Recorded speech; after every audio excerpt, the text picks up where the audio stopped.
Good morning, students. My name is Monica, and today I'm going to start with History Chapter 4 in the Earliest City.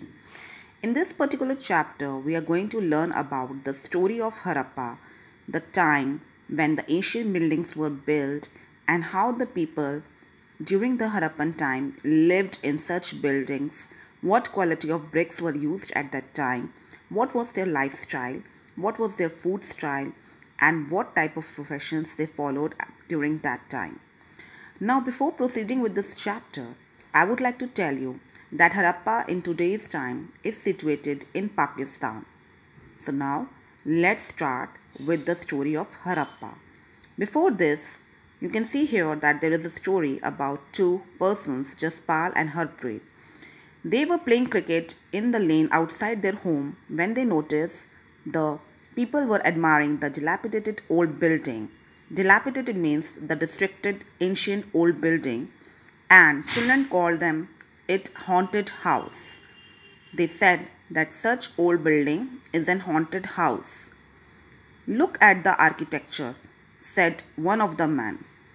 Among one of them, he said, look at the architecture. Have you seen the firewood carving?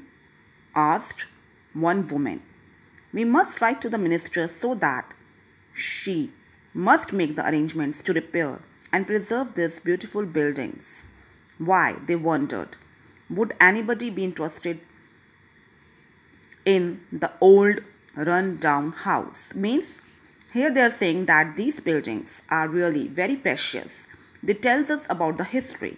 So we should write a letter to the minister claiming that such buildings must be preserved so that our younger generation will learn about from these old buildings, and then they will realize how rich culture we have in our country.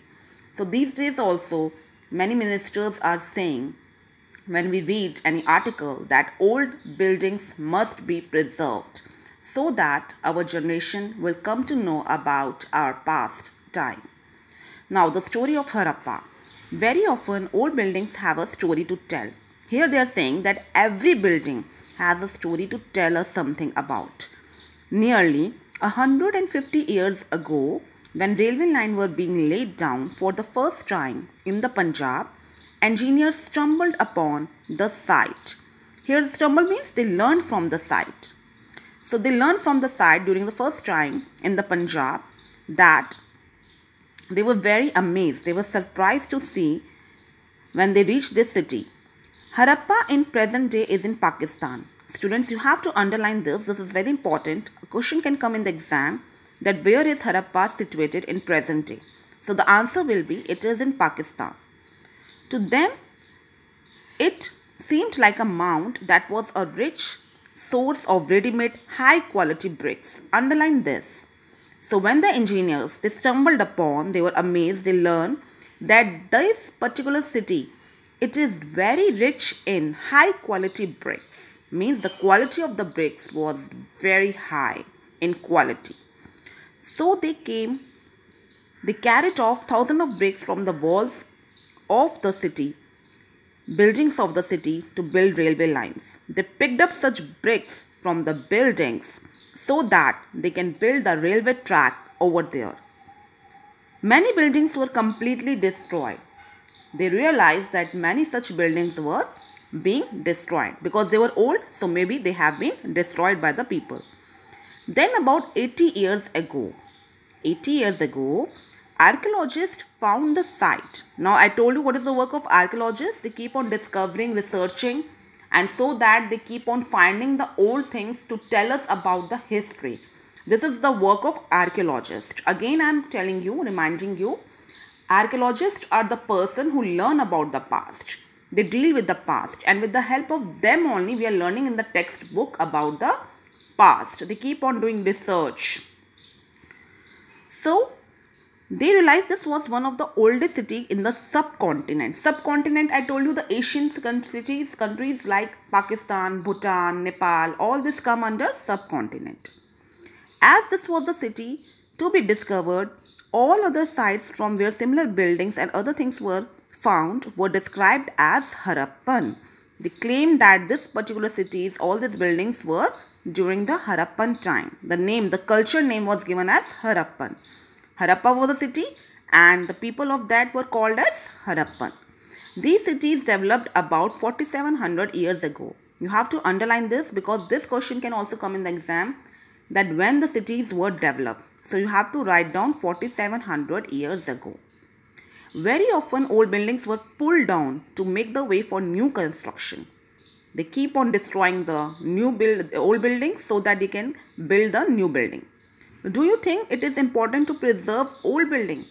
And now they are asking, do you think that it is very important to preserve such old buildings? Yes, it is important, as I told you, that if we will preserve such old building, then only we will come to know about the past, about our ancient time. Now, what was special about these cities? Many of these cities were divided into two or more parts. Usually the part to the west was smaller but higher in area. Archaeologists describe this as citadel. Underline this is very important, as I have also highlighted here. What is citadel? I will explain you in my words. Citadel, it's in a mount shape, just like a mountain, and it was higher in height. Height was very high, but the area was very small. Lower in area, they termed it as citadel.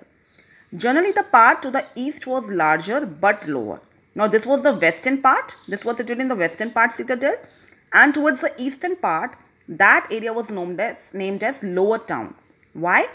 Because that area was lower in height but large in area. So, we termed that as Lower Town. Now, with the exam, if the question is come, what is the difference between citadel or what is Lower Town?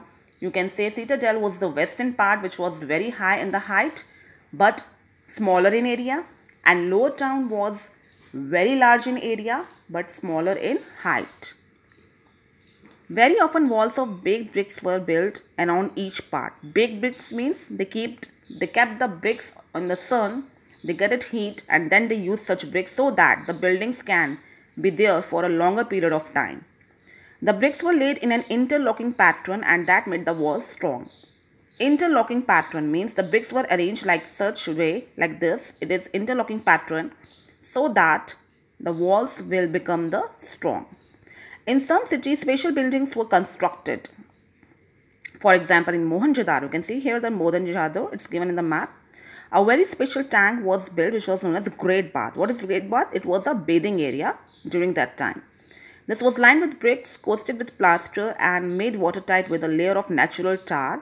Steps leading down into the two sides and there were rooms along all the sides. Water was probably brought in from the well and drained out after use. Perhaps the important people, underline, only important people, special people like kings, priests, they took the bath in such tank. Now other cities, Kalibangan and Lothal had fire altars. Fire altars means where the sacrifices were being performed. That is fire altars. In Hindi you can call it as Agni Kund. Agni Kund जहाँ पे sacrifices किए जाते थे. Mohenjodaro and Harappa and Lothal had elaborate store house. उनके अपने एक store house भी थे जहाँ पे वो फूड वगैरह प्रिजर्व करते थे. They preserved such foods over there. So Great Bath was a large bathing area with two side steps and special people only took bath in such bathing area. So this is all for the day, students. Thank you.